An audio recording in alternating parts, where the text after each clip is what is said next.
Well, first I have to say the big reveal is I was never a boxing fan. I didn't get into boxing until after my husband passed. My father-in-law was a boxer. My husband used to drag me to fights, and I'd go, no, no, I don't want to watch this. People are getting hurt. When my husband passed, I started to box, and it made me feel connected. It made me feel enlivened. It made me feel less depressed. And when you do something as opposed to watch something, it changes your feeling for it. So I have to say that my expectations started in about 2004, way, way before this all came to be. And at that time, I met a lot of women in the gyms who absolutely had no platform.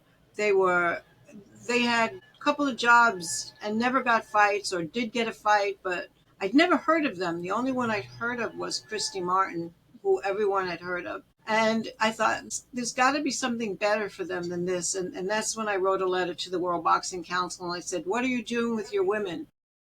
So I started with the council at about 2004, but I didn't have the expectation it would get to the point where Katie Taylor or Amanda Serrano walk into Madison Square Garden and you cannot buy a ticket.